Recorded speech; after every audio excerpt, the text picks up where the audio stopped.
বাংলাদেশি যারা এসআইয়ের নাম বাদ গেছে, তারপরে ওদেরকে টিএমসি সিপিএম ইত্যাদি আটকে রেখেছিল ভোটার হিসাবে।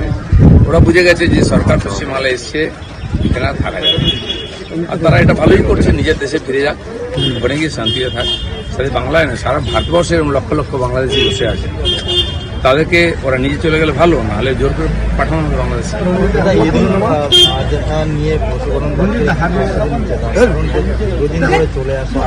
আমাদের প্রস্তুতি কি আছে? আমাদের কোনো কাজ নেই। পশু হত্যার ব্যাপারে যে আইন আছে সেটা লোককে আমরা জানিয়েছি। আইন না মানলে আমরা ব্যবস্থা নেব। সবাই আইন মানুন, তাহলে ঠিক আছে। সব প্রজেক্ট জুন মাসে শুরু হয়ে যাবে, যেগুলো বন্ধ ছিল। শুধু কল্যাণী না, উত্তরকন্যা বৈঠকে একই ছবি। উত্তরকন্যা উত্তরবঙ্গ উন্নয়ন মন্ত্রী বৈঠকে হাজির বিধায়ক সাবিনা ইয়াসমিন, বিধায়ক গোলাম রব্বানী, বিধায়ক কানাইয়ালাল আগরওয়াল, এরা সবাই যাচ্ছে। আমরা ওরা করি না, সিপিএমও করেছে, টিএমসিও করেছে। তাতে কার কি লাভ হয়েছে জানি না, বাংলার ক্ষতি হয়েছে। আর আমাদের দেশের সংবিধানের অনুমতি দেয়নি।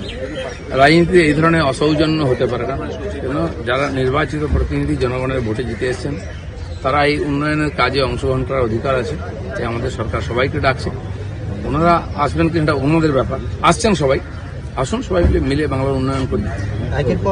একের পর এক বেসুরো তৃণমূল, এবার কুণাল ঘোষ, তারক সিং, দিলীপ বন্দ্যোপাধ্যায়, সন্দীপন সাহা, সবাই এর জন্য বেসুরো। রাগ ঠাক না করে অসন্তোষের কথা বলছেন প্রকাশ্যে। এটা আগে বলেননি কেন? হেরে যাওয়ার পরে বললেন।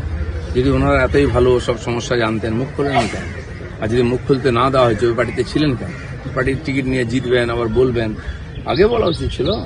এখন তো কিছুই নেই হাতে। আর শুরু হলো মেসি মূর্তি সরানোর প্রক্রিয়া। নিরাপদে 70 ফুটের মূর্তি সরাতে তৎপর রাজ্য সরকারের পিডব্লিউডি দপ্তর, পুলিশের নজরদারি। ধরুন মেসিকে নিয়ে এসে অপমান করা হয়েছে, তার মূর্তি তৈরি হয়েছে, সেখানেও কাটমানি খাওয়া হয়েছে।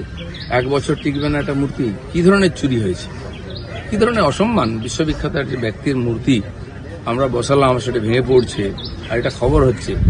লজ্জার জন্য টিএমসি বাঙালির নাক কান সব কেটে দিয়েছে। এটা পশুপালন দপ্তরের তো মন্ত্রী আপনি, সেখানে দাঁড়িয়ে যে এতদিন ধরে যেভাবে গরু করা হতো, সেখানে সরকার তো একটা নিষেধাজ্ঞা জারি। পশ্চিমবাংলায় আইন কানুন ছিল না। বেশ কয়েকটা প্রজন্ম এখানকার লোক আইনের শাসন কি জানে না। ভারতবর্ষের আইন সংবিধান অনুযায়ী এখানেও চলবে শাসন। সেই আইন লোককে আমরা মনে করাচ্ছি। সবাই অভ্যেস করুন আইন মেনে চলা, কারোর জন্য আলাদা কিছু না।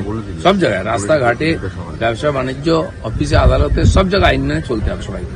এটা একটা সভ্য জগতের নিয়ম, দুনিয়াতে সব দেশে তাই হয়। এটাকে বাংলাদেশ বানিয়ে দেওয়া হয়েছে। ওখানে কোনো আইন নেই, এখানে কোনো আইন নেই, এটা চলবে। প্রশান্ত বর্মন দাদা গতকাল গ্রেপ্তার করা হল। তার বিরুদ্ধে একটা মার্ডার কেস রয়েছে এবং সমস্ত তথ্য প্রমাণ থাকা সত্ত্বেও গতকাল দেখা গেল যে তিনি জামিন পেয়ে গেলেন। অ্যাক্সিডেন্ট কেসে এই ঘটনায় চার্জশিটে নাম নেই, গেলই না বিধাননগর পুলিশের সময় চার্জশিটে নাম পর্যন্ত নেই। দেখুন, এখনো পুলিশের অভ্যাস রয়ে গেছে, কারণ এদের সবার সঙ্গে পুলিশের সেটিং আছে। আমিও অনেক জায়গায় বলেছি যে এইসব লোককে অ্যারেস্ট করছেন না কেন, বলছি পাওয়া যাচ্ছে না। অথচ সন্ধ্যাবেলা বসে চা খাচ্ছে, অন্য কিছু খাচ্ছে, একসঙ্গে পুলিশ, আর তাকে দেখতে পাচ্ছে না। এই যে ভিডিও ধরা পড়েছে, সেও তো অ্যাবসকন্ডেড ছিল, অথচ অ্যাক্সিডেন্টের পরে যে তুলে নিয়ে গেল সেই তাকে খুঁজছিল। তাহলে সবাই অ্যাক্সিডেন্ট করার পর ধরা হবে নাকি? জামিন পেয়ে গেল, মার্ডার কেসের কাগজই পৌঁছিল না। না, এগুলো সমস্ত কিছু দেখা হবে। আমি বললাম না, পুরোনো অভ্যাস সত্যাহাতি যায় না। মমতা ব্যানার্জি বলছেন আমি এখনো জিতে আছি। অনেকে ভাবছেন যে দিদি বোধহয় জিতে আছেন, আমাদের দিন আসবে। কোনোদিন আসবে না। নিজের ভবিষ্যৎ অন্ধকার করবেন না, নিয়ম নীতি অনুযায়ী কাজ করুন, মানুষের বিশ্বাস যেন ধরে রাখেন। নাহলে মানুষ রাস্তায় নামছে, ইট দিয়ে পেটাচ্ছে, চটি দিয়ে পেটাচ্ছে, থাপ্পড় মারছে, এটা সম্মানজনক নয়। যিনি অভিযোগ করেছিলেন এই প্রশান্ত বর্মনের বিরুদ্ধে, ফেসবুক লাইভ করলেন, তিনি কি সুরক্ষিত থাকবেন? কারণ প্রশান্ত বর্মন তো ছাড়া পেয়ে গেলে কি খুন করে দেবে? সেদিন চলে গেছে, সবাই সুরক্ষিত আছে। আইন শেষ হয়নি কোনদিন। যদি আরজি করের ফাইল খোলা হতে পারে, আবার বিচার শুরু হতে পারে, সব হতে